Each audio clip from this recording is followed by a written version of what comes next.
Hey everybody, it's Jeff Dunham. How are you? Welcome to our second episode of the Jeff Dunham podcast. I'm Jeff Dunham, and joining me right next to me here is Matt McNeil and Jeff Rothman. So Matt, you and I have worked together for a long time, and Jeff, you and I have worked together for a long, long time, right? Yep. That's right. And Matt, you are kind of like the Swiss Army knife of everything that I do. I think that's a good description, isn't it? Yeah, I would say that when people ask me what I do for a living, I have a really hard time answering them. Like, I don't know. You know Jeff Dunham, I sort of do stuff with him. But it's all things. It started out when you worked over at the other place, the place that you came from. You had worked there for how many years? Well, a total of 17 years before I swapped over and started working exclusive with you. Right. Wow, that's amazing. That's a long time to be anywhere in Hollywood. And that was like a long drive for you, wasn't it?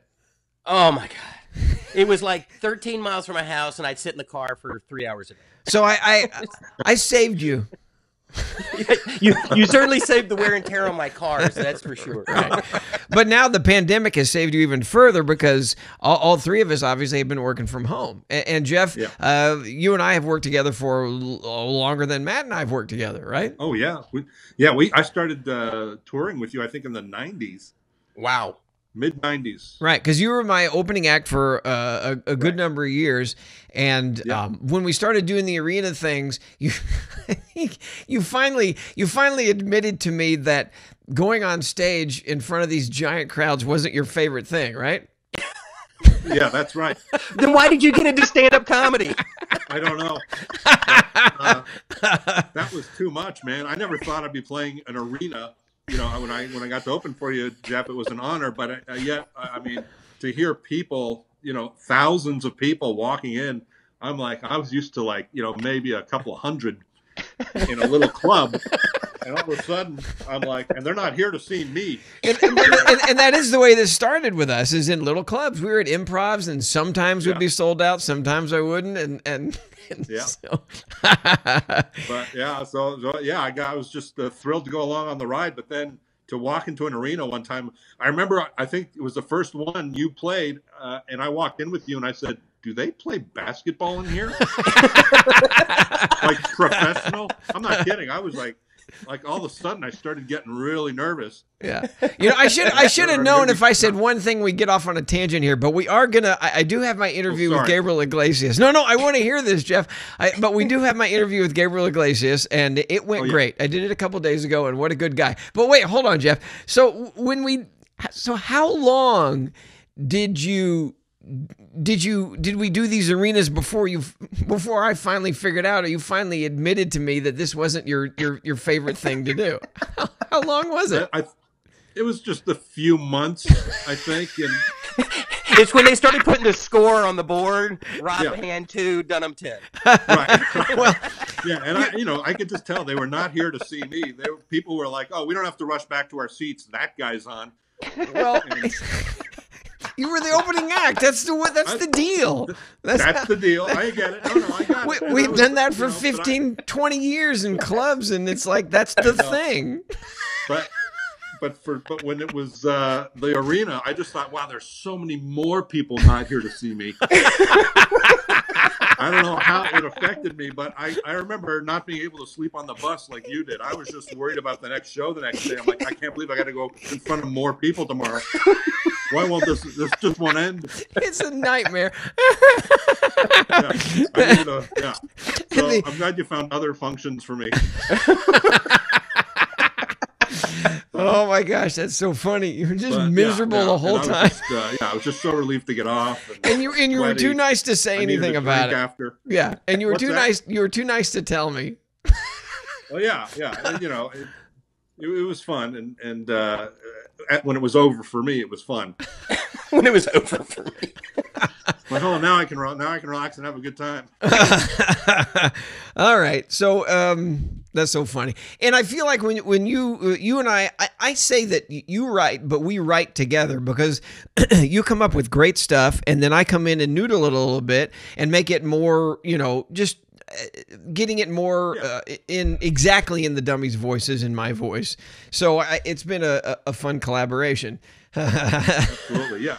And that's why. It was great. Or you'd give me the idea and say, what do you think of this? It's like two comics just like coming up with ideas. Yeah. To make something better, Right. So yeah, we had a blast doing that. Yeah. Well, we'll get back to it one of these days. In the meantime, we have a podcast.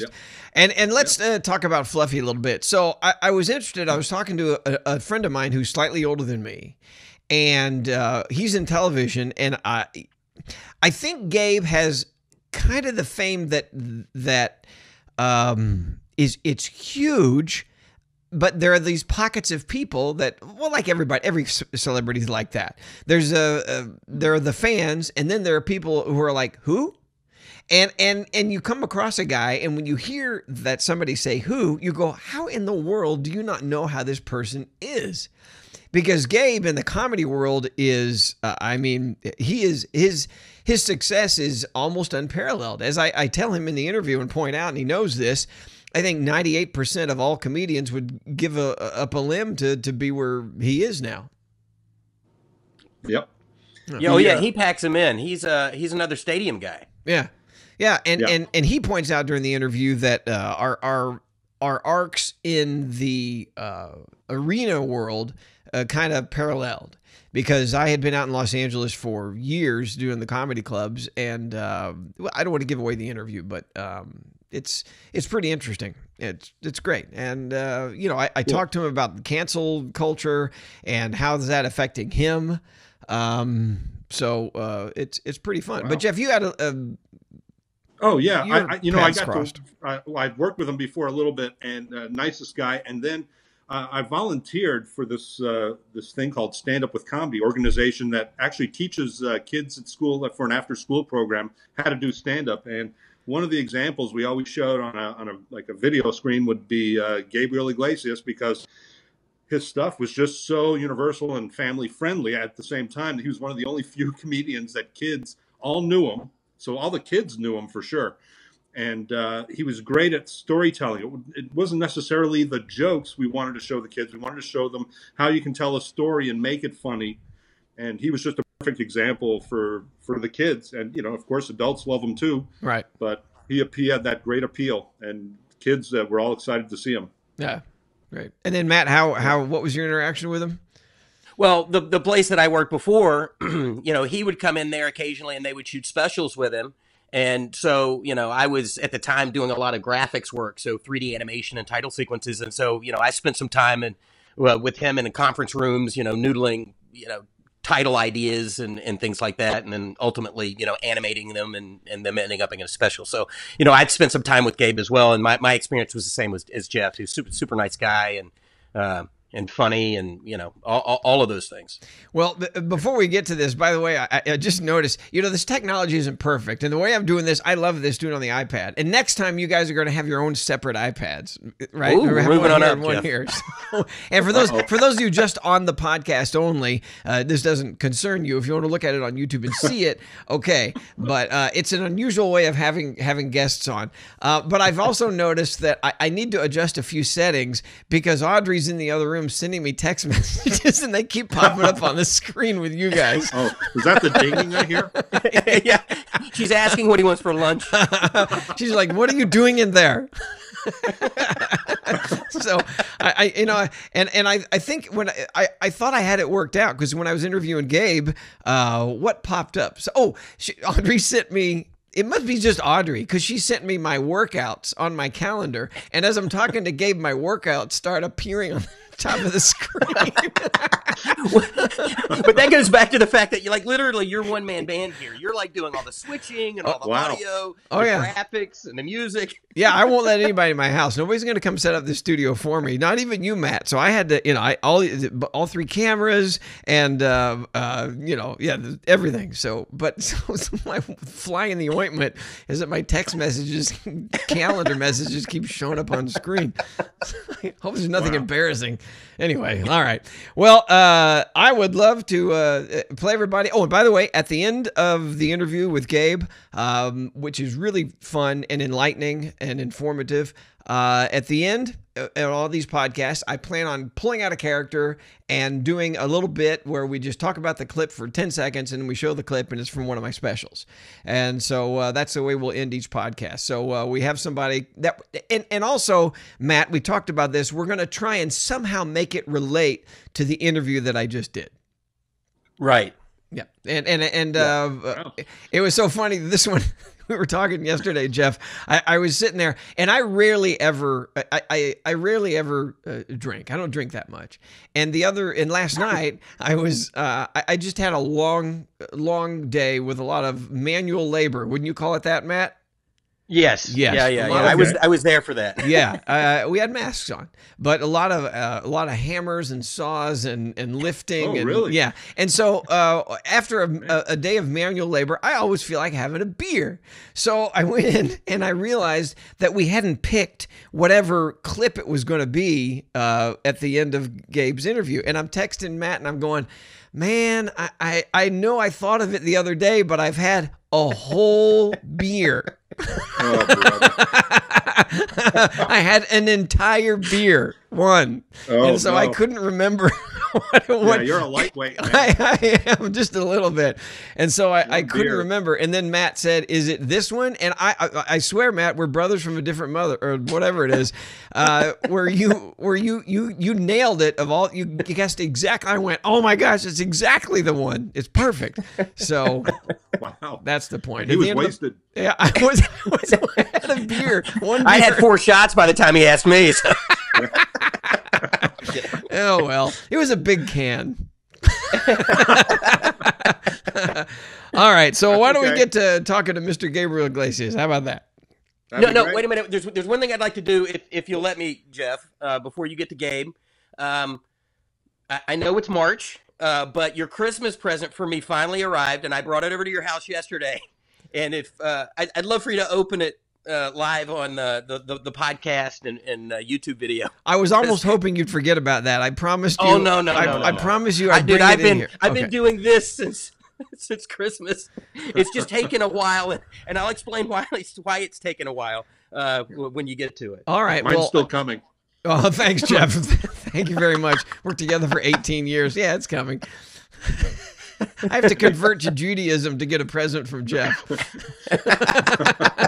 You're going to get 8 presents. We'll get 8. Yeah, Oh, nice. 8 of them coming. Why did I always think it was 7? Is this 7? 7 crazy nights? 8 crazy nights? Yeah, What is- 7. 8 crazy nights. Yeah, 8 crazy nights. I don't know why. Oh, it had to do with history, right? Okay. All right. Don't ask. But the song, what's his name? Sandler. Yeah, Adam Sandler. Is it 8 Crazy Nights? It's 8. Okay. Yeah, it Yeah, is, he even made an animated movie with it, right? All right. I don't Yeah. like the number 7 because 7 is a holy number. I think that's why it's stuck in my head. That's all. It's always 7 because 7 is 7 and 3 are like holy numbers. Never mind. Actually, it's 6 and 3. 7 is just a lucky number.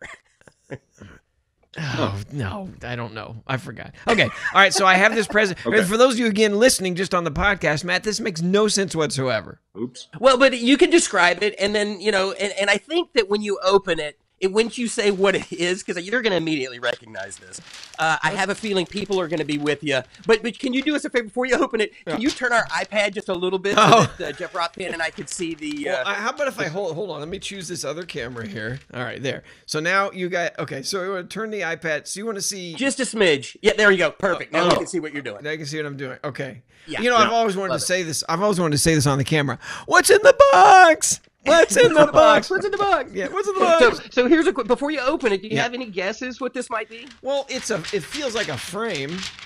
Okay. Yeah, and Ooh. a nice, lovely So- bow. Did you actually wrap this, Matt? Well, I did the paper, but Christy didn't have any. My wife didn't have any stick-on bows, so I had it sitting in the hallway. And when I came down yesterday morning, it had a bow on it. So All right. Well, either she did it or the bow fairies came. All right. But The bow do you have any fairies. guesses as to you're right about the frame? So no, I obviously have no freaking clue whatsoever. You have no clue. Okay. No. So yeah. It feels like a framed picture. Okay, it is, and I'll be honest with you, it's not a print.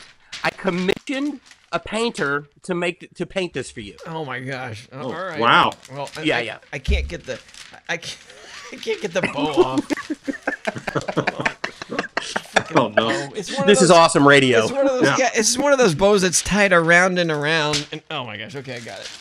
All right. And if I okay. This better be. Wow, I'm curious. Oh, it's great. It's something that you and I have talked about a lot.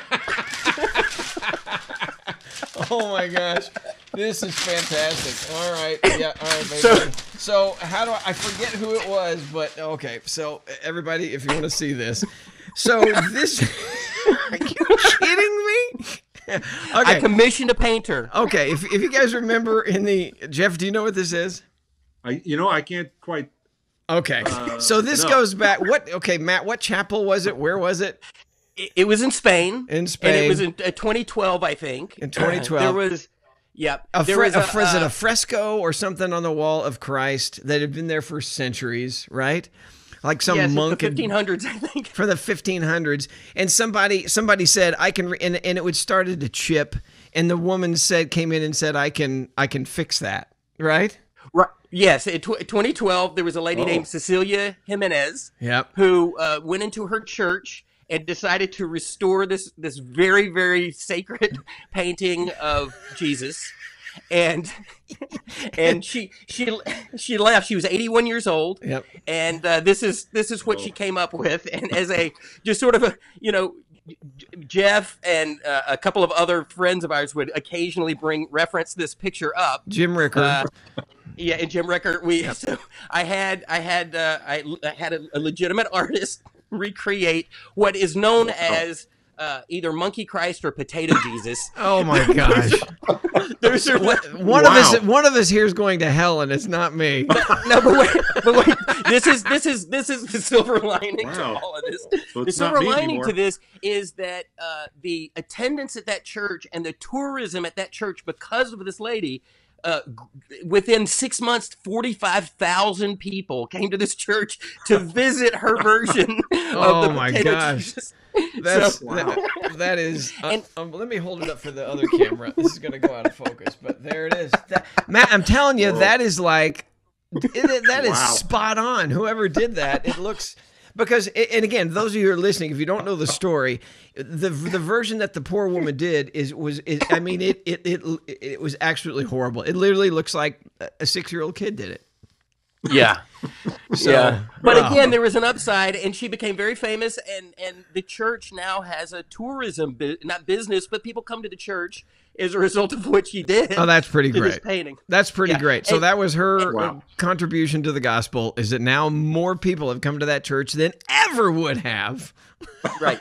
Exactly right. And I don't know if you noticed, I picked this frame because it matches your new floors. So you can put it in your dining room. It does. It matches our new walnut floors, which we had to replace because the aquarium broke. Right. Yeah. Oh, that's... Wow. That is... I don't think you would have ever guessed that. No, I... But now that you've seen it, you get it, right, Jeff? Not in my wildest nightmares would I have ever guessed this. But Matt, I do. I question where in the world I'm going to hang this, but this is great. I'm thinking maybe on that shelf behind you, or maybe in the family room. Oh my gosh! It'll be great. This, you know what? I love stuff like this because it starts conversations, and people will go, what is that? And then I'll go, do you remember? And I'll have the whole story. This is perfect. That's right. Okay. Oh, boy. Nice. Maybe this should go next to the other piece of artwork that I have hanging in our entry that I don't want to talk about, but I'm really tempted to do a nerd alert about. Oh, yeah, that would be good. Yeah. So stay tuned for the nerd alert. But if you want to see what this painting looks like, visit Jeff's YouTube because this video will be on there and you'll be able to take Matt, a look. I appreciate it. I must tell you that there was a lot of thought put into this. And the one other thing that's kind of interesting about this is the artist did it, painted it, and then sent me a picture of it. And I said, it looks a little foreshortened. And the reference picture he was using was taken at an angle. So he had to literally repaint that Potato Jesus on top of the old version of it. So it's actually a lot like the real church where there's a painting of Jesus over a painting of Jesus. Wow. That's great. What was it? Potato Jesus? And what's the other one? The Monkey Christ. Oh, no. Wow. Terrible. We're all going to hell. Oh Yeah, my no, gosh. I didn't do it as a joke against Okay, I'm going to stick with Jesus or Hanukkah. anything like that. Just because of the story, I think is so fascinating and really, really funny and kind of an in joke. So anyway, All Merry right. Christmas. I appreciate it. It was Merry it was Christmas. absolutely worth the wait.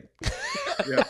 Oh, you know what we should do? Come on, we got to get Audrey in here. We have to. Okay, so I tell you what. When we come back after Gabe's interview, I'm gonna have Audrey walk in before I do the bit with the dummy that I'm gonna use. I'm gonna have Audrey walk in and get her reaction to Matt, what you've given us.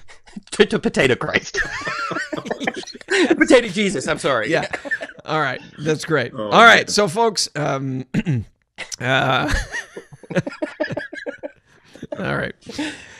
So I got to interview Gabe, and it went really well. And there's no more introduction, ladies and gentlemen. Fluffy. My guest today is a guy who I think almost any comic on the planet would give up a limb to be where he is and what where he's gotten. I mean, the accomplishments are amazing. If you don't know Gabriel Iglesias, it's movies, it's television, it's appearances, selling out arenas all over, not just this country, but all over the world.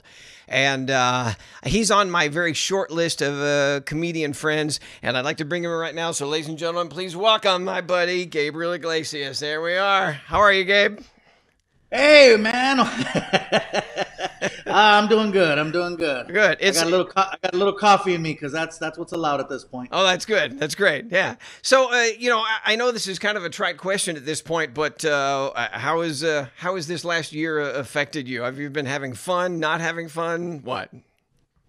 Well, Jeff, you of all people know, man, what it's like to be on the grind, on the road week after week after week after week, and taking time for yourself is something that I haven't done in a long time. I mean, I don't take vacations, I don't take breaks because I have that mentality that if I stop, then it's going to go away. Someone else is going to take it. So I've been go for 22 years now, and this last year when the pandemic hit, I was basically forced to take a break, and I don't think I've ever gotten so much sleep. I used to average about 3 to 4 hours a night, and Right. I'd learn to sleep in places like planes, buses, cars, at the venue, in a green room. I learned to sleep in random places, and so it took some getting used to, but now I average about 10 hours a night. And so when work starts up again, I don't know how I'm going to be, man. I made myself a lazy dude. 10 hours a night. I don't even know what I don't know what that's like. But that's one thing that to me that's interesting about you is and you talk about the work, and when somebody does something and they make it look easy, you don't know if they're working or not. And I've watched your specials, and you're up there having so much fun. And I'm wondering, is this really work for you? I mean, do you wake up in the morning and say, okay, here's what we have to accomplish today. Here's a list of things. All these folks are working for me. Here's what I have to do. Or you just put it to the sales and let it, how's it work for you like that? Is it business? Well, the fun part is what's happening on stage. That that hour and a half to 2 hours every night. That's the fun part. The work is the getting up early, getting my butt to the airport, making sure all my stuff is packed, making sure I don't forget my passport, making sure, getting to the venue, doing the sound check, doing the publicity. The press is what is one of the hardest things for me. But just, everything around it is the work, but the actual performance itself really isn't. Now, when we do the specials, I don't know about you, man, but I'm very much like I got to be in the editing bay when the specials are going down, and every single thing that's happening on the screen, I make sure that all the edits are exactly the way that I want. So sometimes it takes a couple weeks to get a special dialed in exactly the way I want, because I'm just so much of a I just gotta make sure, But that's the work. But the performance, I love. I do it for free. Yeah, but I'm glad that I don't think people appreciate that. They don't realize that I'll do the same thing. I'll walk off stage and go, well, that was a lot of work getting ready for that and writing everything. And you think, oh, you're done. No, all the work starts in post when you're going through that thing and making sure that every bit of it is seamless and funny, right? You got to have it tight, man. I remember too, man. I think you and I, as far as these specials go, we kind of have that same. We started cranking them out right around the same time, where it's like You had your first one with Comedy Central, then I had one with Comedy Central. Then I think you had another one, then I had another one. And then, you jumped over here, and then I jumped over there. So, Yeah. little parallel going on right there. Yeah. So, and that's the other. Okay, here's a crazy one. So you and I are apparently the most popular comedians in the Middle East, and I think that's still true. Now, I understand me. I have a dead terrorist in my suitcase, Ahmed the dead terrorist. So they love that guy because they think he's one of them. But dude, what are the folks in the what is your hook with the folks in the Middle East? Why are you so huge in Abu Dhabi? I think because I look, I resemble a lot of.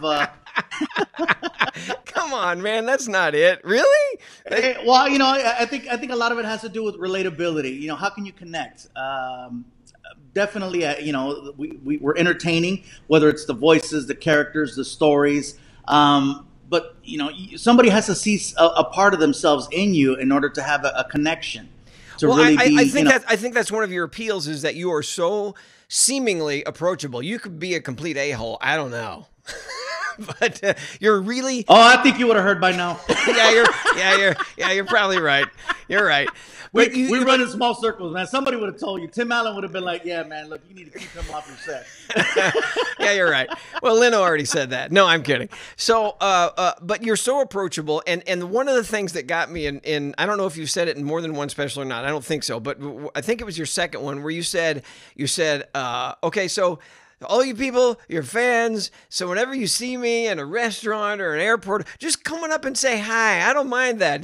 It's like I'm sitting there watching that going, are you effing crazy? But I think that's really, really commendable. And you mean that, don't you? Opening the floodgates. Yes, I meant it until the pandemic hit. And then because like this last year, man, I've never been more afraid of people.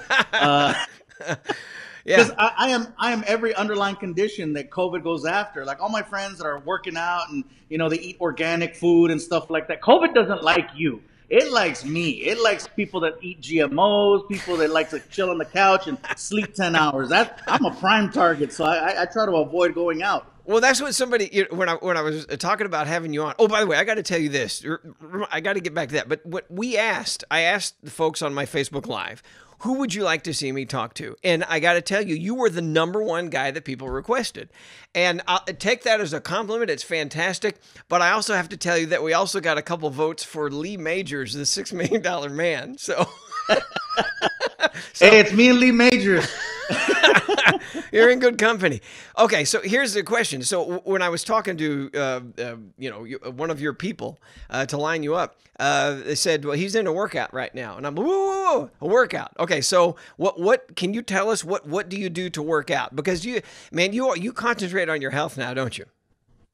Yes. Well, that's the thing too, is that I've been working so long and just being on the road and living I shouldn't even say living the road life, but I mean, because I spent so much time out there, I didn't go to the doctor. I would eat just whatever was available. I wouldn't make, conscious choices to better myself. Right. And so having nothing but time on my hands, I was able to lose almost 70 pounds. I'm in the gym 4 days a week. I got a personal trainer. I don't eat as bad as I used to. I see an endocrinologist now. I got my diabetes under control. Wow, that's great.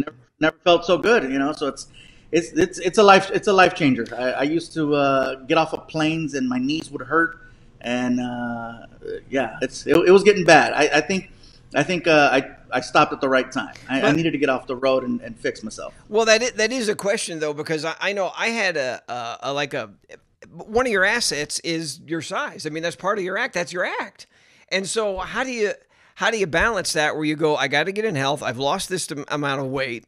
Is it just part of your, is it not going to be part of your routine? You just roll with it or what? I think at this point, I could be fluffy. I could lift weights. I could be buffy. I could grow a beard. I could be scruffy. I've been around long enough to where people would be more concerned about me being around versus do I still have a gimmick? Absolutely. And after over, being in this business for over 20 years, hey, I might need a refresher. I might need to go in a different direction. But if you know, they say if it ain't broke, why fix it? So until things go a different way, I'm just gonna keep lifting weights and don't get me wrong. You know you're a big dude when you can lose 70 pounds and you're still way overweight.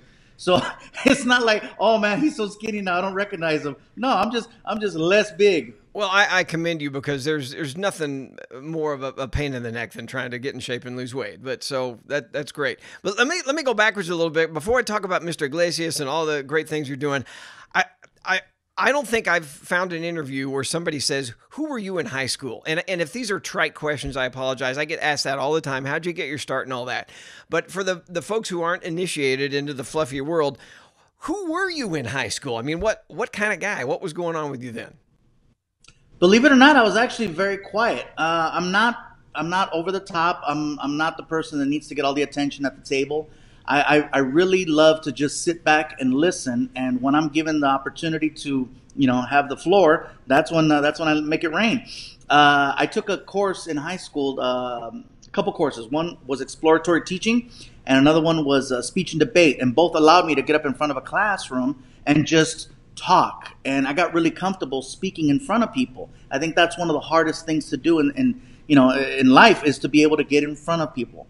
And so once you can get over that, then you can start applying other things, what your message is, humor, whatever it is you're going to do. If a talent, you sing, whatever your skill set is. So I think that helped me out a lot in school. But me, I was very much, like I said, I was a listener, and I was pretty quiet. I only had a couple of friends, and the cool part is I still have those same friends from high school. Oh, that's amazing. That's really good. Yeah, I was one of those lucky kids who grew up in the same house my entire life, and but I was thinking about this because talking to you about that, we all grew up together, but I only kept up with one guy, and he would end up being my college roommate, and that was Glenn. But yeah, so you weren't the class clown.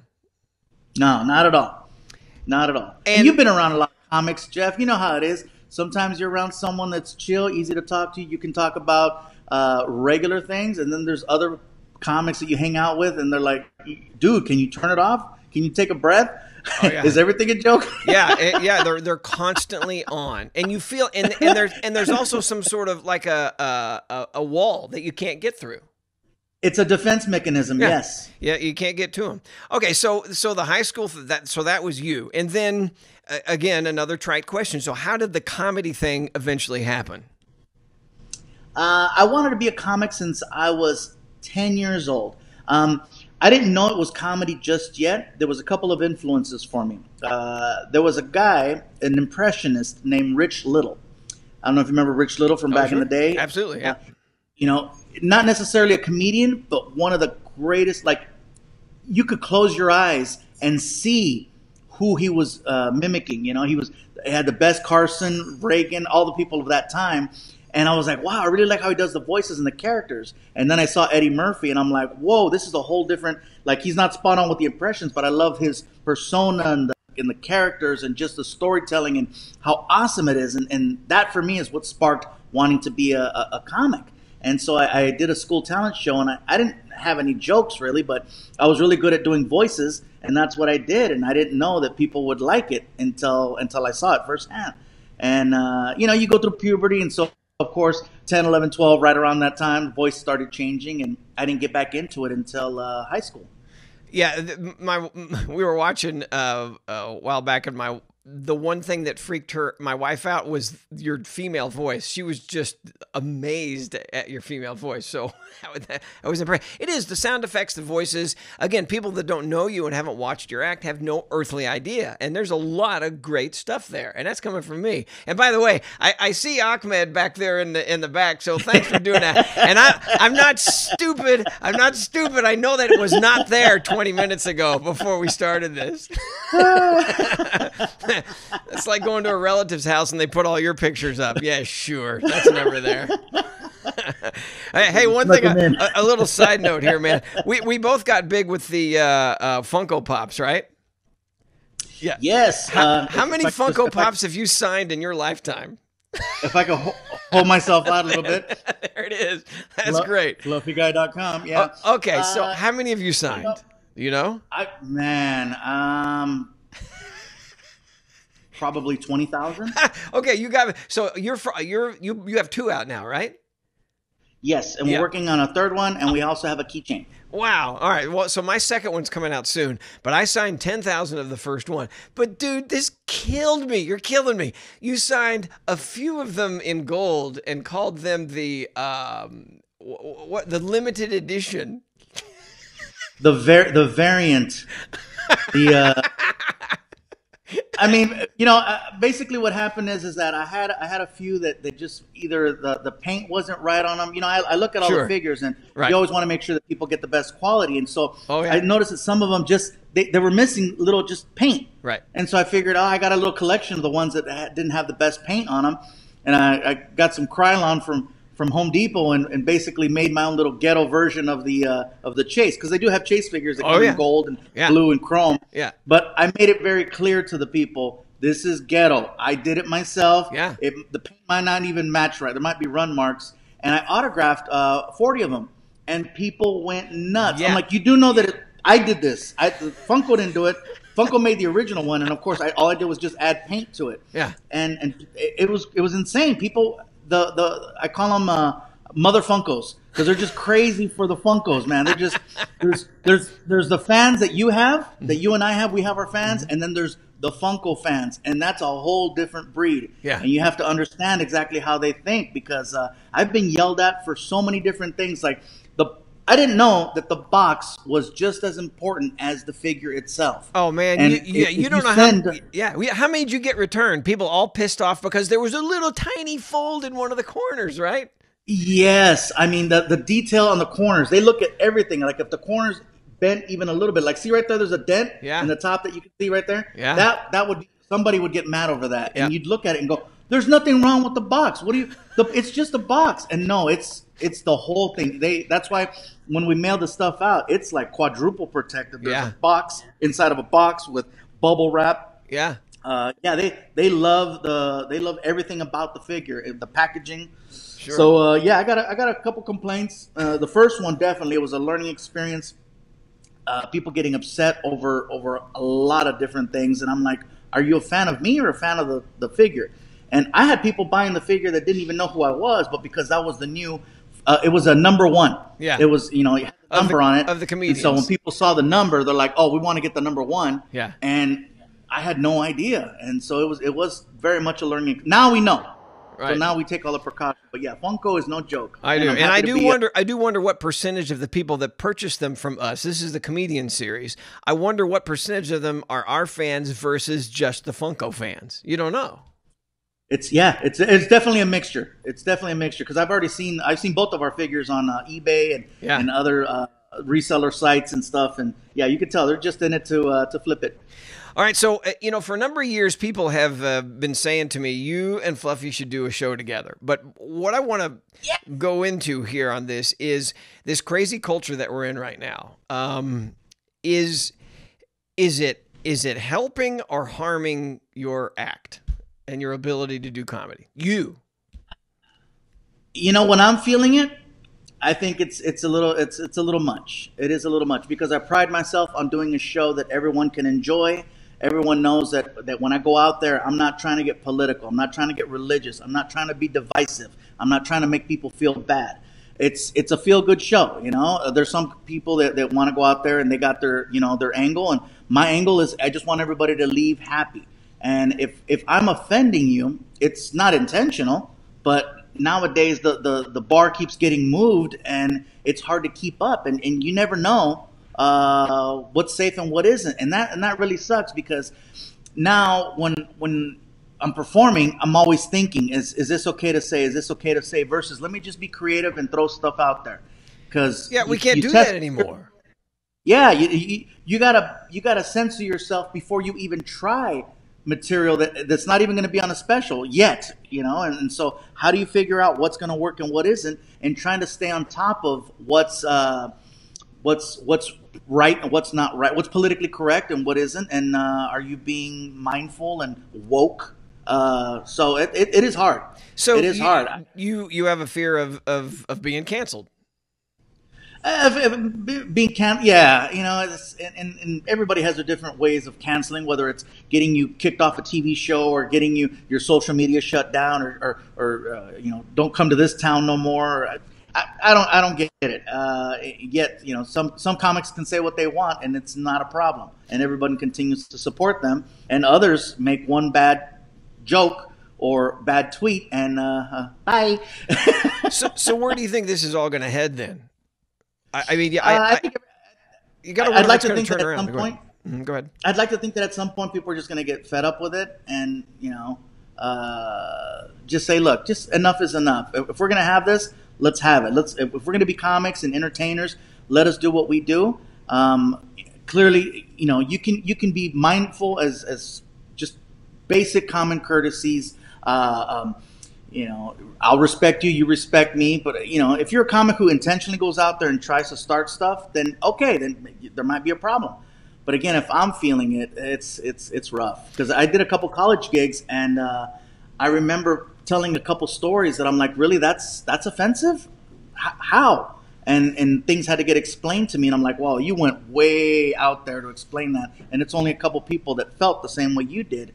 So help me understand why your view is better, or better than my view. So well, there used to be the sanctity of the live show, and there was a safety there in that club or in that theater or even that arena, that you could say, you could be a comedian, you could be yourself. And my true belief is that as comics, you know what the line is for your audience, right? And you know, as a comic, you go to that line and step over it a little bit, and that's what usually gets the biggest laughs. But you do that today, and you're done. Yeah, and the problem that we have now that we didn't have back then, which is a double-edged sword, is the phone. Right. You know, right. Nothing gets us into. I mean, seriously. I mean, without social media, YouTube, and everything else, we couldn't have the careers that we have now. I mean, I know you're already an established, very, you know, famous comedian before social media hit. But once YouTube kicked off, man, that's when we were able to start touring the planet, right, and have incredible numbers that we do. But at the same time, man, somebody starts recording you when you're just starting to plant the seed of how can this be funny, without you getting a chance to really work it out, work those kinks out, take the bad stuff out so that you can only give people what's good. Oh, I wouldn't want to be a stand-up today starting. I don't know how these guys are, these men and women, I don't know how these folks are doing it. I mean, with that, everything that's great is, you're right, it's on a phone, and it either ends up out there, or it's out there too early and you're done. You know, I keep getting people asking me, what's some good advice for starting off being a comedian? I said, pick a different year. Wow, that's really great. Yeah, because you hear about a lot of the guys that won't do colleges anymore, just won't do them. And I don't know. I don't know where it's all heading. It's just kind of frightening to me. And anyway, so Mr. Iglesias is doing well. You have another season coming up on Netflix? You know, Netflix is Netflix. That's how I'll put it. You know, you don't know till you know. It's not like a traditional network where every time an episode airs, you get the numbers the next day, and here's what the what do they call it, the Nielsen ratings and this and that, and right. You know, here's how we're going. You know, they could say, oh, we're going to give you 22 episodes, and then halfway through they're like, yeah, no, it's not going to work. Whereas Netflix, man, they got their wheel of algorithms and what's trending and what's not trending. And you know I found out their secret. It's actually a Ouija board. Nice.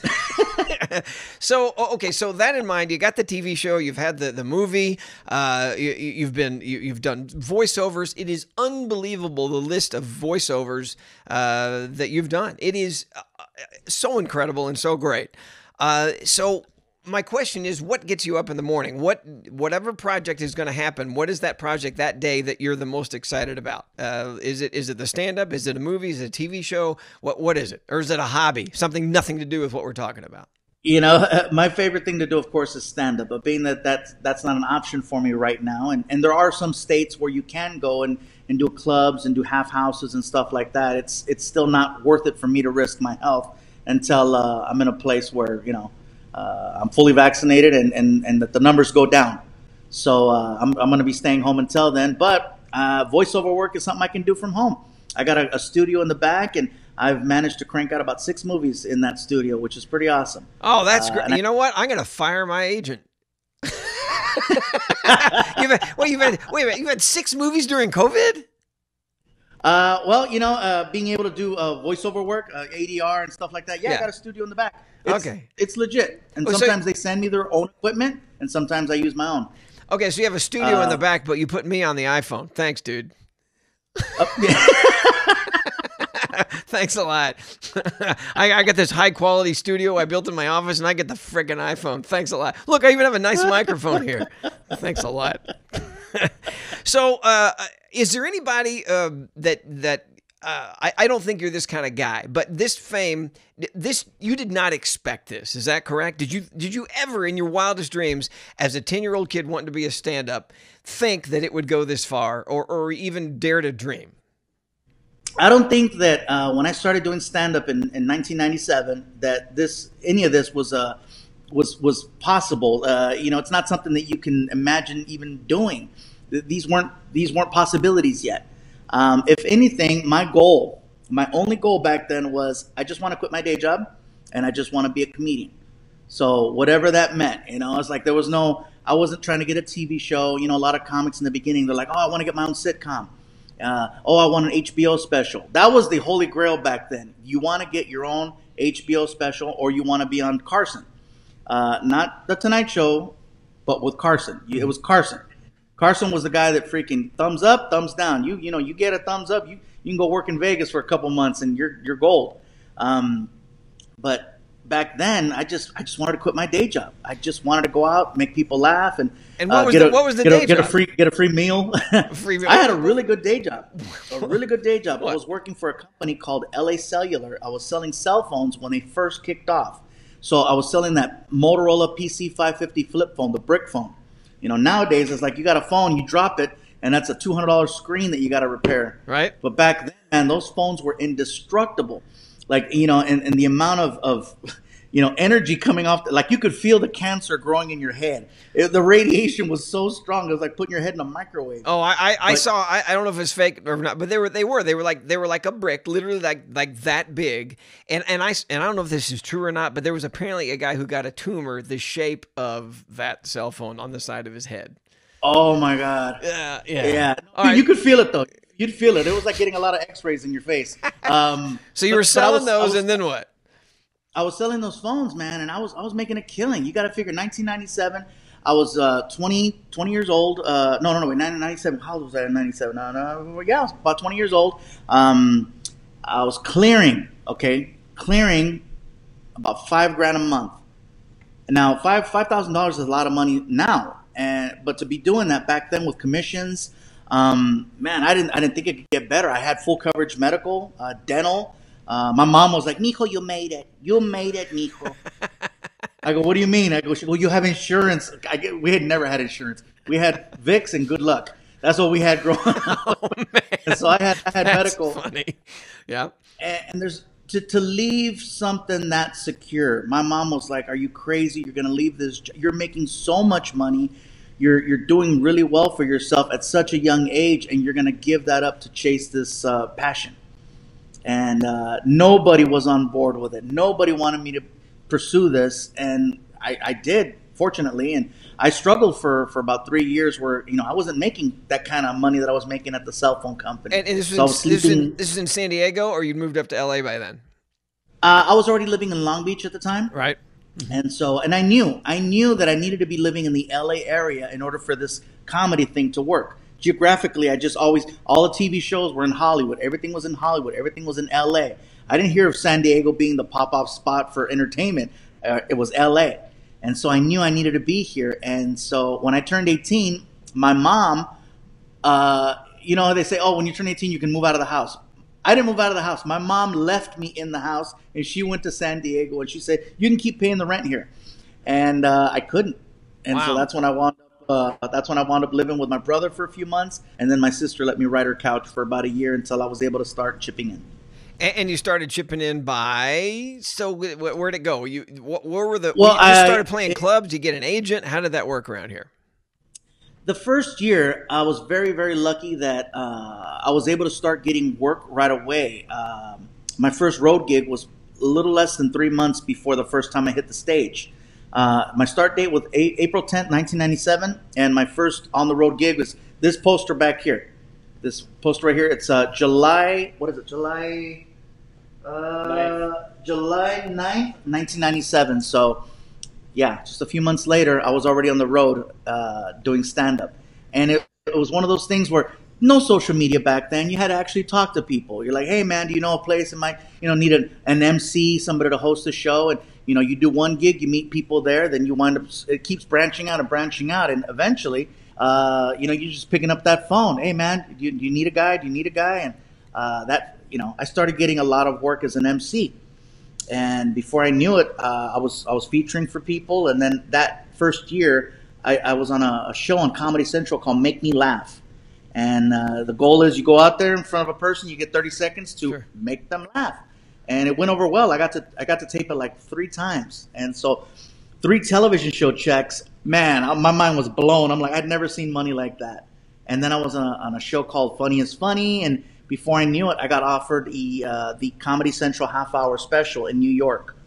So this is interesting to me because this, to me, is not the same. Everybody has a different story, but most stories for comics are similar.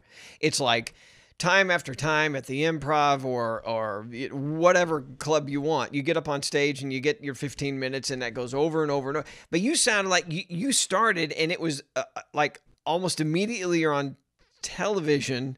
You didn't do 10 years of doing a club. It's like your appeal was there already for you being a guy, and whatever you were saying on stage was people wanted to hear more of it, and it translated to television. Is that about right? Yeah, I couldn't get into the clubs. All of my gigs were at venues that were not comedy clubs, unless I went on the road. I got a TV credit before I got to perform at an LA club. What? My first actual comedy club that I got to perform in was the Comic Strip in El Paso, Texas. Even though I'm from LA, I had to go to Texas to get on a comedy club stage. But every night I was performing at there was a bunch of one-nighters in town, regular shows that comics would put on. And so I'd be performing at a bar in front of 20 people, 30 people, sometimes 50 people, depending on the night of the week. Everybody had a room. And so I'd just jump around town doing my rounds. And sometimes I get paid, sometimes I wouldn't. Sometimes I was performing for a soda and maybe a burger if I was lucky. I have never heard this story about anybody else before. Nobody starts like that. That's pretty amazing and pretty great. And so you were, but by the time you got to the Improv chain and the bigger chains, you were already an established guy on TV and your trajectory was already getting ready to hit the stratosphere, right? Yes, and I think it's one of those for any comics now working. It's like a lot of times you think that Hollywood's gonna make you. You gotta, if Hollywood's not knocking on the door, you gotta create your own doors. You gotta, if you need to leave town in order to get work, then that's what you gotta do. You gotta go where the work's at or create your own work.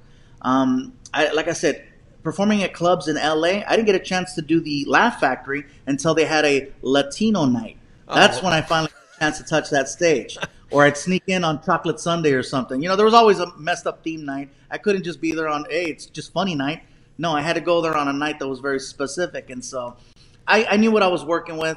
And I says, you know what? I'm not going to get the support I need here. I need to create my own opportunity. So, back then, no social media. So what did we have to do? We had to go out and make flyers. I was really good at working my computer. And so I knew how to make flyers. And so I'd pass out flyers. I'd talk to people. I'd hang out after shows. I'd take pictures. I'd tell people, hey, if you like what I'm doing, I'm going to be doing some more shows over here. Here's some free tickets. Bring some friends. We're going to do a show. If you want to hire a comic. I did so many garage gigs and pool parties and quinceañeras and weddings. There's videos still online of me performing at weddings. And I didn't even have the right clothing to perform. I mean, I was just a basic t-shirt and some pants and a hat on backwards. And I was doing whatever I could do. I took every gig. And the crazy part is that I documented on paper just how many shows I was doing. And I was looking at it the other day, and my first year I had 180 sets. Second year I had over 250. Third year over 300. And it's like I was averaging almost as many days out of the year performing. Yeah, this is amazing because you look at you on stage and you don't get that there's this big business acumen to you. You don't. And again, from what I said at the beginning, you make it look easy because it's fun for you. It looks fun for you. There's so many guys that you hear about that kind of stumbled upwards to success. You obviously have a real drive and a want to succeed and to get better, bigger and better. So, was there ever a moment where you said, "This is it"? Is there an it moment for you in the career yet so far? I think there's a lot of steps. There wasn't one actual moment, but there was a lot of little moments that led to us having this conversation right here. Whether it was when I decided to quit my day job, when I finally got a chance to work in Los Angeles, when I got on the Tonight Show, when I got my first 1 hour special, when Comedy Central said, "Hey, we're going to give you another one, and we're going to do this." Then when I signed the deal with Netflix, when the sitcom happened, the big one for me, where I actually said it on stage, where I says, "You know what? I've arrived," and I never wanted to say, "Oh, I had achieved a certain level of success," because I feel that once you say it out loud, you stop growing and you stop working towards growing bigger and better. Sure. But I couldn't ignore it. I'm performing at Madison Square Garden a couple years ago. Right. And I'm telling them the same story. And I says, guys, I go, every time a reporter would ask me, "When did you know you made it?" I go, I would never say it for that same reason, that you don't want to stop growing and this and that. I go, but let me tell you, it's a little hard when you're performing inside of the most iconic venue in the world. I said, so the next time a reporter asks me, "When did you know you made it?" I said, "I'm going to have a date." And then I said the date of that performance, which was April 15th, 2015. Ah, shoot. Yeah, I forget the year. But I think we're in 2021 now. But I said the date, and I said New York City, and the whole crowd went crazy, and I started crying because I knew. I'm like, wow, this was one of those moments where it's like, I'll never forget this night, and if I never perform at Madison Square Garden again, it doesn't matter because I made it here. I got it. That's perfect. Well, I told you this when I first asked you to do this, that one of the things that we don't hear from when we talk to people, to successful people, we always talk about their successes and what they've done that's so great and their accomplishments, but rarely do you get to hear what I call are the learning moments. And those are those moments that you either had doubt, or you failed, or you screwed up, or life hit you upside the head and you didn't know if you could keep going. So I'd like to ask you that question of, first of all, were there any moments of doubt where you said, "I don't know if this is going to happen"? I'd like to start with that one. So were there any times when you thought, "You know what, maybe I better find something like the phone gig again"? Would any of that ever happen along this way? I'd be lying if I said no. Most comics are very insecure people, and I'm very insecure. So I'm always, and I think that's also what keeps me sharp. That's what keeps me wanting to continue to grow and make sure, like, don't take your foot off that pedal, man. But yeah, man, there's been several times when I thought, like, oh, like April 10th, 1997 is the official start date. April 10th of 2007, of course, my 10-year anniversary, I had one of the worst bombs of my life, and it was at the Laugh Factory. Well, wait. So this is when you're already. See, this is funny to me because when you already have an audience and you're sold for a while, you're good on stage. I don't know what Seinfeld said in the movie. You got like what, 2 minutes or 3 minutes. So it's kind of hard to screw up. So I can't wait to hear this. This one was pretty epic, and it falls along those lines of, like, what can you say, what can't you say, and know your audience. So Carol Leifer, comedian Carol Leifer? Sure. Okay, she has an organization that's all about dogs and cats and raising money for them, get them spayed, neutered, adopted, just, an animal thing,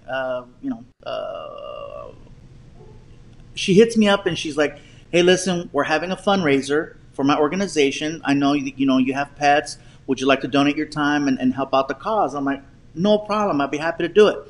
It was with Tom Papa, Jay Leno, and myself. The three of us, and Carol Leifer was hosting. And so we go there, and there's a whole red carpet and everything. The press is there. It's a pretty big event. She's raising money for this. And Leno gets to go first because at the time he's taping The Tonight Show. And so he goes up on stage, and he does about 15 minutes.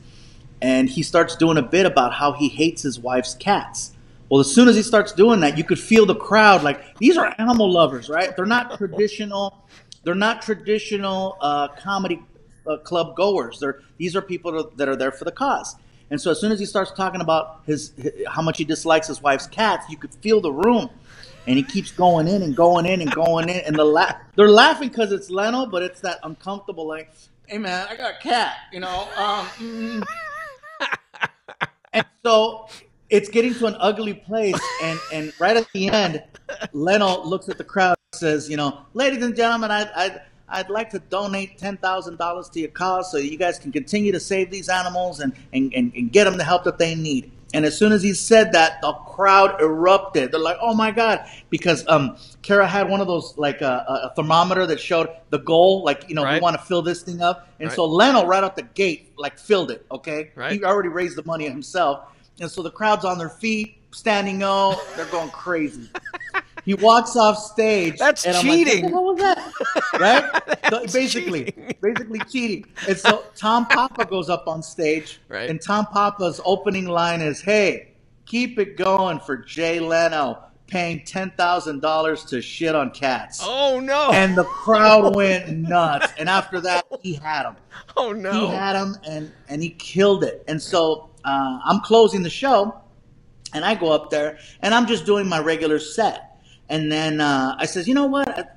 These are animal lovers. I go, let me tell some animal stories, about my dogs. Right. And so I started telling a story about my dog Bruno, who had a habit of peeing on me to let people know that I belonged to him. Like, whenever guests would come over the house, he would walk over to me and he would mark me.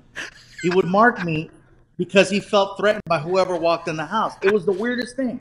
He was very, very old school. Uh-huh. And so I'm telling the story, and the crowd is laughing. And then I says, yeah. I said, one night I'm laying in bed, and I says, and he peed on my back as I was sleeping. And so I wake up, and he's nailing my back. And I said, so I kicked him off the bed. And when I said I kicked him off the bed, I kind of said, so I kicked him off the bed, kind of like there was some action and motion. So I kicked him off the bed. Right. And I heard in the back of the room a lady yells out, he kicks dogs. Oh, please. And when she said that, I thought she was messing with me. And I say, yeah, I'm a dog kicker. And then I did the whole, like, I kicked something, and I made the sound. Well, let me tell you, that did not go over well. They started chanting dog kicker. Oh, no. And they started getting the room. I mean, what they did to Leno was nothing. When I said, yeah, I'm a dog kicker, and I did the sound and the oh, dude, it was horrible. They started booing, chanting dog kicker, and here's where I thought I was going to lose it. I'm looking out in the crowd, and remember, this was a red carpet event in L.A., and so there's all this media sitting in the front rows, and I recognize people from the news. I could see Jane Velez Mitchell sitting in the right dead center, and she's giving me this look like, ooh, really? Like, I can't wait. Jeff, let me tell you, it got so bad. Carol Leifer had to come up and take me off the stage like a referee at the end of a fight when someone's getting the hell beat out of them. Sure. And they kind of put their arm around you and they're like, it's over. So she's like, go. So I run off the stage, and it's the Laugh Factory. So you're weaving in and out of people, and I'm getting the comments as I'm moving. I get to the back, and I just bolt out the door. Oh, man. I bolt out the door, and, at the club, you get to valet. That's one of the few clubs where you can actually valet your car. Right. I get out there, and when I walked in, my car was in front. But when I walked out, they had to get the car. So now I have to wait, and people are walking outside to tell me what they think about me being a dog kicker. Oh, man. And so they're talking smack to me from the door, and then valet's like, what's going on? And I'm like, oh, man, they're mad at me because of a dog kicking reference. And so now he's getting mad. He's like, ¿Te gusta patear los perros, cabrón? ¿Te gusta and so now he gives me my keys and he's like, your car's over there. I'm like, I thought you were gonna bring it. And he's like he sends me to go get my own car. I get in my car and I'm crying because I'm like, oh my God, people think I abuse animals and this just happened in front of LA media. I thought my career was over that night. Wow. You know, and let me tell you something. I'm one of those types that, you know, it was 10 years to the day. It was my 10-year anniversary and it's like really full circle. And so I didn't get on stage for 2 more weeks after that. I was so petrified. I was just like, oh my God, I'm done. Word's going to get out. And so at that moment, I was like, you know what? I think I had a good run. Wow. I think I had a good run. Wow. And what year was that again? That was year. It was 2007. 07. Okay. April 10th, 2007. I'll tell you the date exactly. But it was the year before that, which is also, if you don't mind talking about just for a second, is when you got kicked off Last Comic Standing, right? You see a pattern, huh? No, I was just... Yeah, I made history being the first Mexican ever deported off NBC. Thank you. Good night, everyone. All right, so just quickly tell me about that, because when I read, I was like, "Are you kidding me?" I have a Last Comic Standing story that I'm not going to tell it now, but it's an ugly one. So, but what happened? Did it really involve a cell phone? What happened?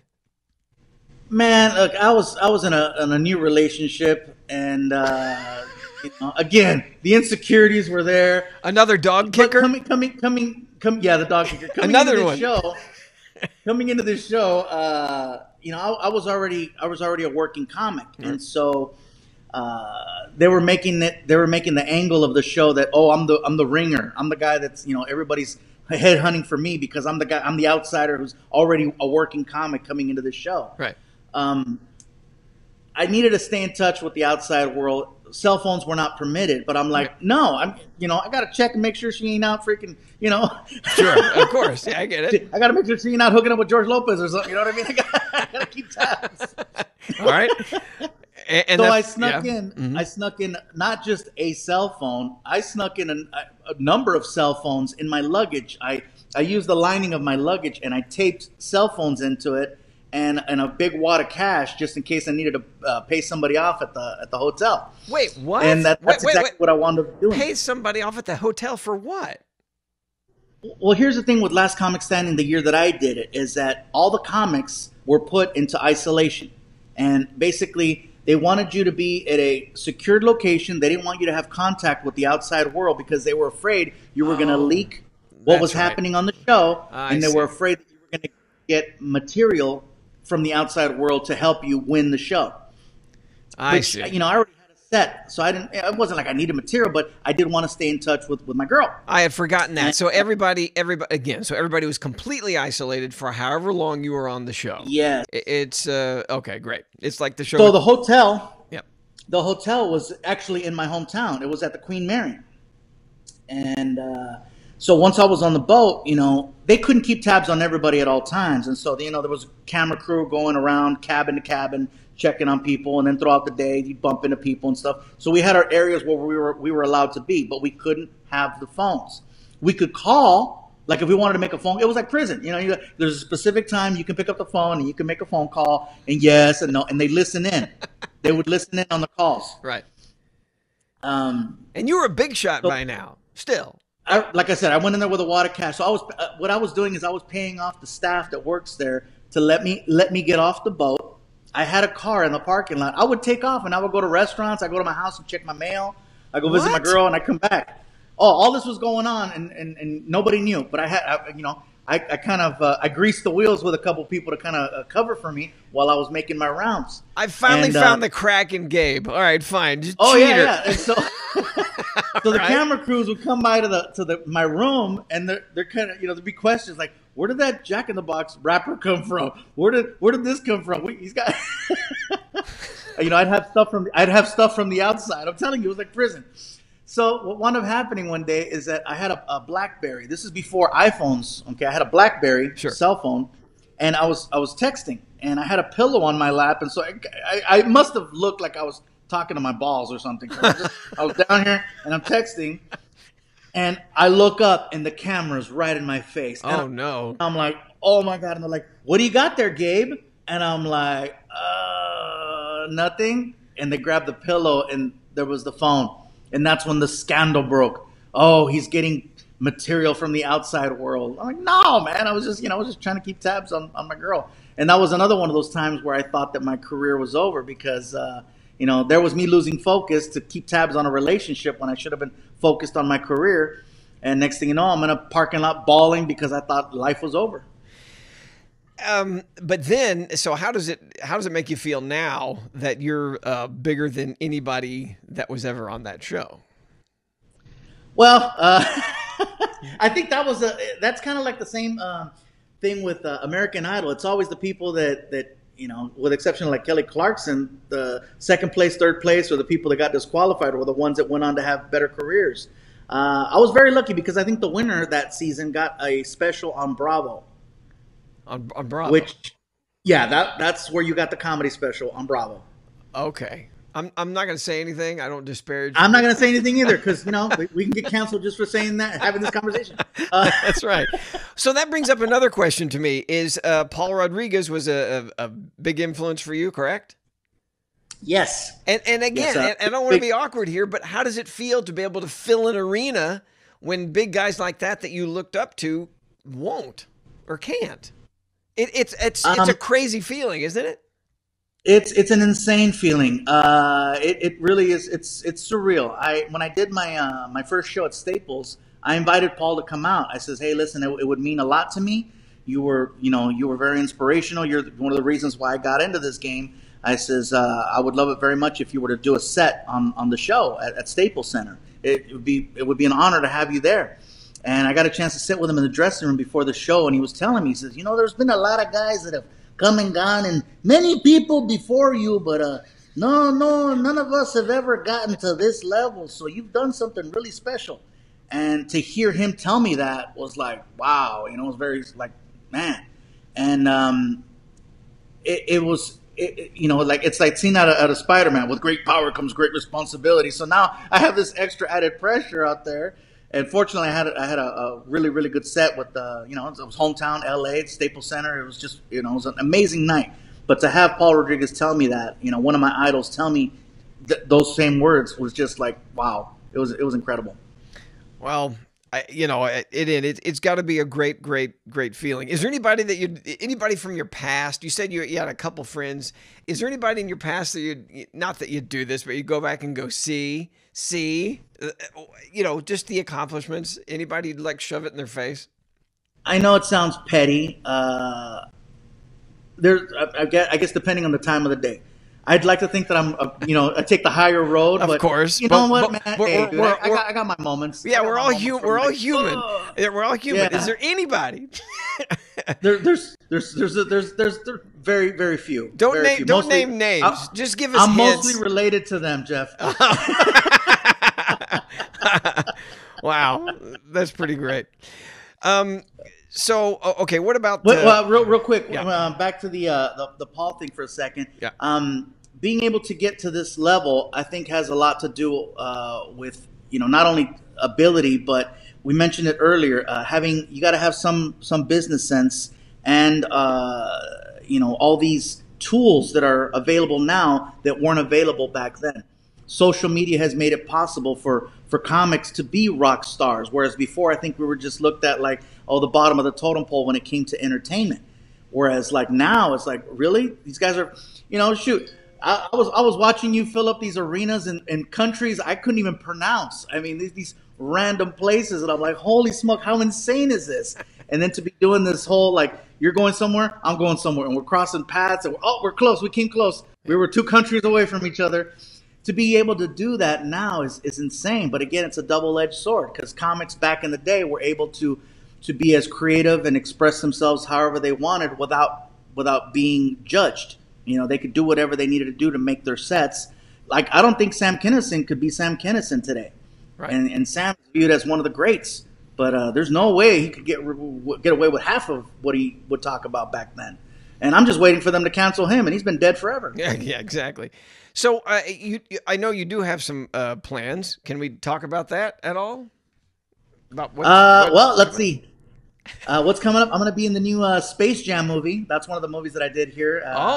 Is that right? I'm pretty excited about that. Oh, that's great. So there's going to be a press thing happening in the next couple of weeks. Well, congratulations. What about live shows, though? Can we talk about anything? Live shows, we're talking about, safety is the number one priority right now. Right. And being able to be consistent with the safety, because you go places, sometimes they wear the mask, sometimes they don't wear the mask, sometimes there's plexiglass, sometimes they're still right in your face. You can eat inside, you can eat outside. Right. What's the actual deal? And so I think that the best way for me to get back into it, because it's been over a year now, is to set up and establish some type of residency somewhere where I can have control over the backstage area and the way that the seating is, to make sure that people feel safe and comfortable, and that I feel safe and comfortable. And I think that you have to be somewhere where you can have control over that, because if you're bouncing around every night, then every day you got to restart the safety versus having everything set up front. Because I do know that reading that you did make a Netflix deal for, I think it was 2 specials, if I remember reading that correctly, and you've done the one. You did one in 2019. I know you got another one. So hopefully that will happen sooner than later. I have no idea when we're going to get back to these big places, to these giant arenas again. And it's scary, because even going to a movie theater, how's that gonna happen? And I walked off on stage almost exactly a year ago, right now, and I said to my friends around me, the people that work for me, the stage guys, I said, I've heard the reports. From what I understand, there's not going to be a 2-week turnaround in this thing. I don't think we're going to get back to this mess until Christmas of 21. And everybody looked at me like I was freaking nuts. And I said, I don't know, because when I walked off stage that last night, I was down in Florida. I thought, this is a bad feeling. This is a really sad feeling to me, that I don't know when we're going to be back. And so I fear that even with the vaccines coming, and what is it, 20% of the adult population in the U.S. has been inoculated, you wonder, when are people going to feel comfortable to sit next to each other and guffaw, and basically laugh on each other and transfer the spit. Nice. Yeah, and you're right. And actually, you I think you were closer than I was as far as time, because I knew that it wasn't going to be a 2-week turnaround. I thought for sure it was going to be no less than 4 months. Right. But again, some places are taking chances. Florida just does not care. And Texas I don't even know what's going to happen now. Right. Right. Some people are about it. Some people are not about it. They say you can go 100% capacity, but it's all up to the people and how comfortable they are. Sure. And, I don't want to do a show for a bunch of plexiglass. Right. You know what I mean? I don't want to, it's not a comedy aquarium. I don't want to do that. And I don't want to go back to performing until I feel comfortable up there. And I'd rather just wait. That's why when people say, how come you don't do a live show online? I'm like, it's not the same. Right. Sure. I go, I don't have the fan interaction and the laughter and the energy. And they're like, oh, you just need to get with the times. I'm like, you just need to get out. I know. People ask me that too. They go, why don't you just do a show, like you said, online? Just do a thing. And I'm like, what? They didn't know this. It's a synergy. It's a back and forth between you and the crowd that people who haven't been on stage don't understand that. And isn't it that weird to you that your act backwards and forwards, but if that audience isn't quite what you want, the show doesn't go as well. And you can't figure out if it's their fault or if it's your fault. Yeah, if the timing isn't there, it's a double doubt. So you're wondering how you're delivering the material, and then you're looking at the crowd like, maybe they're just like, maybe I got people that don't know me, or maybe they're, because sometimes at a casino they'll comp tickets. Oh, maybe these are people that just lost their ass in the casino, and they're hating life, and they're making me suffer. That's the worst. The worst audience is the audience that gets in free. And at the casinos, they give all the high rollers the front seats, and they may or may not know who you are. Because isn't it a lot easier now than it used to be when you weren't a name? Yeah. Like I said, I can't even, that's why corporate gigs, they're easier now because I think you and I both hit a point where the name recognition is there. And so you're pre-sold even to like a corporate crowd. But corporate dates, man, I hated those things because it was like, you know, all the business guys is sitting there drinking and they've been playing golf in the sun all day and they get a giant meal and now it's late. They've done the awards and now it's like, and now guys, your entertainment tonight is a puppet show. You know what I mean? So you've had all those gigs as well, right? Oh God, yes, Yeah. yes. You know, I call the corporate shows for me have always been my hoe gigs. Like I know I'm hoeing myself out. I know I'm not going to enjoy it, but I know that, you know, I'll probably be able to buy an Escalade with this gig. So I do it, and I just kind of like, all right, brace yourself. Here we go. Well, speaking of an Escalade, to wind this thing up, this has been really great. But what I want to ask you now is where do you want it to go? Is there a bucket list? Is there a list that you've made in the past? And there's really that golden chalice. Is there anything you're looking for, or are you very happy with the way it is now? What's now? I have a feeling you're still driving. So, you know what? I think that I'd like to at least be able to say that I played a stadium, an actual like a football stadium, one time. Wow. I don't need a whole Taylor Swift tour, and it doesn't have to just be me. But I'd like to be able to say that I performed in a football stadium. For sure, and there's a few countries that I'd still like to perform in and visit that I didn't get to check off my list of places. I can say I've done film, television, stand-up specials. I definitely want to make sure that my main bucket list is keeping myself around, so I'd like Sure. to lose a few more pounds and be around to enjoy the fruits of my labor. Well, you seem to be doing a great job at that. You know what? And it's also attitude. And I think, you know, you're one of the rare comics that seems happy, but I know that there are those down times as well. And I have there. Well, maybe to conclude this, I do want to ask this, though. Have there been those dark times that weren't just career screw-ups where you thought, you know, any of those that you'd like to share? Anything? Because I do think that absolutely, Jeff. people love to hear that stuff. Being entertainers, man, we're out on the road. Sometimes it's a little time, sometimes it's you know a whole run of just being away from home. And so I did have some relationships that didn't work out the way that I wanted them to, whether it was personal or family or friends and stuff like that, because my focus was very much on making sure that I did the best I could with this career. This is not something that comes along for just anybody. I mean, if you get an opportunity and you catch lightning in a bottle, man, you want to do everything in your power to protect it, to grow it, to build it, and just I made a lot of sacrifices. At the time, I felt like, man, maybe I made a mistake. Because somebody didn't share my passion, didn't share my vision, didn't understand what I was trying to do. I think they get it now, but I think that too much time has passed. And so, yes, there has been a lot of dark moments where, oh man, this just didn't work out. You know, you grow with some people, and some people come into your life, and some people stay, and some don't. And then new people come in, and sometimes they stay, and sometimes they don't. Those are those times that are hard for me because I always try to take care of people. I always try to take care of those around me, people that make me feel good. I want to go above and beyond for them. But sometimes some people will bring you down, and you still try to see, like, what can I do to make life better for you? And sometimes it just doesn't work out, and that's the hard part. And that's when you start feeling like, oh man, and like me, I'll dwell on it. I'll take it on, and I'll really feel like, oh man, what am I doing wrong? I'm just trying to help. And sometimes there's nothing you can do. But the stage has never, with exception to a couple of dog-kicking moments, let me down. That's super cool. Well, buddy, maybe sometime we can do a show together. I think that would be fun. I don't know what kind of audience it is. This is a silly question, but what percentage of the audience do you think is strictly Latino, and how much do you cross over? Do you know? Have you? I can't. Yeah, go ahead. Nice. I'm out there counting 1 little, 2 little. No.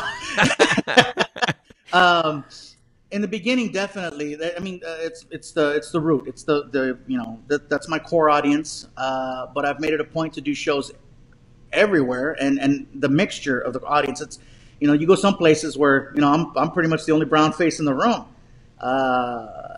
So I guess it depends on where I go.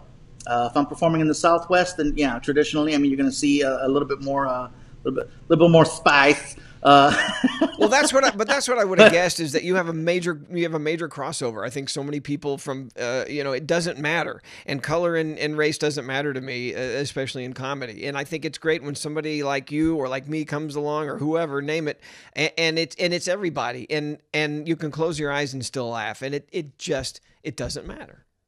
Yeah, it's all about entertaining the people, but I don't forget who I am. Every day I know exactly who I am, and so it's not one of those like, oh, he's forgotten. Like, no, come on. Like, really? It's just, you grow, you change, you evolve. As long as you don't forget who you are and where you came from, I think you're going to be okay. And again, the goal of the show is to be inclusive, not exclusive. Well, I just, the way we kind of started all this, I just wish people would loosen up a little bit and just learn to laugh at ourselves.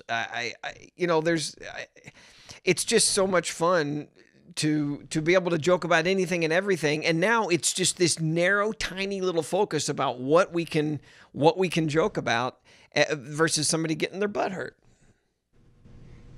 I agree. I agree, and so I appreciate the fact that you reached out and invited me to come on the show, and this is cool. I think this is the longest conversation we've had. We've bumped into each other many times over the years, and yeah, you were nice. You showed up at some show. I don't remember where it was. Laughlin, was it Vegas. Laughlin? Vegas? It was Vegas. I could have sworn you. No, wait a minute. You showed up in Laughlin when it was 115 degrees. I was doing a show outside. I think you'd do the same venue.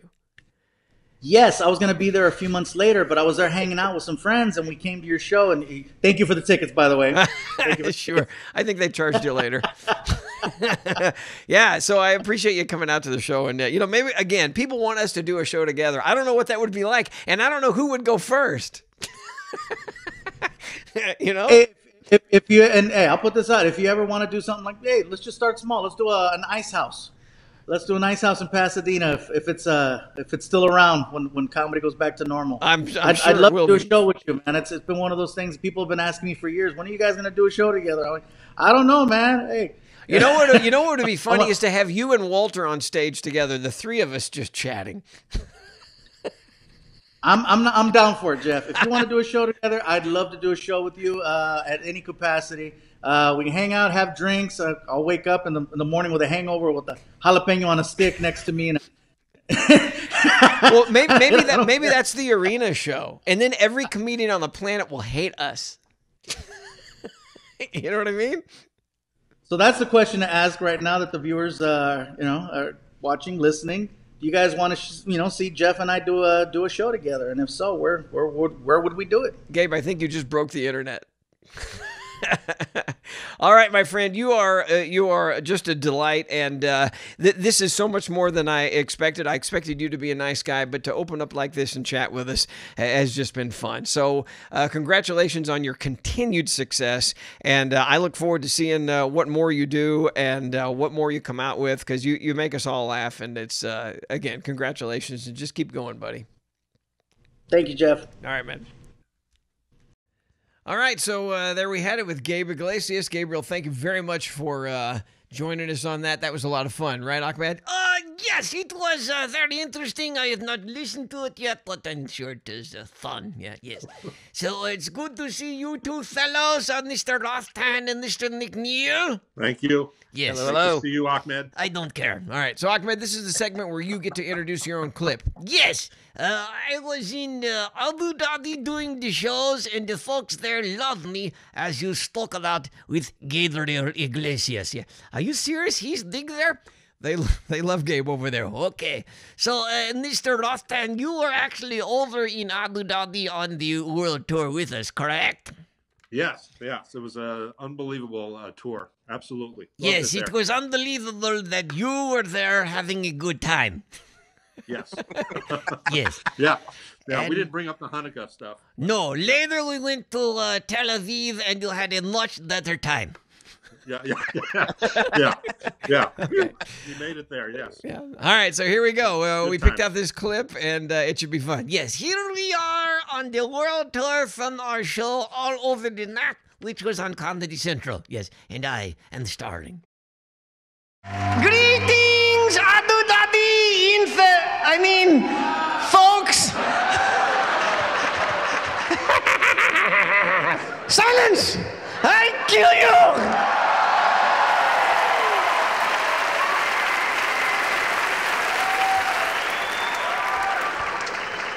What the hell?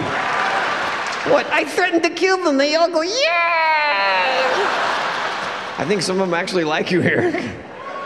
Really? You know, since being here, I've been starting to rethink the whole suicide bomber thing. How's that? I blew myself up to get a new place and a few virgins. Meanwhile, 8 guys in the front row here have 5 mansions each, a bunch of hot wives, and their own skin. I had no idea these options were available.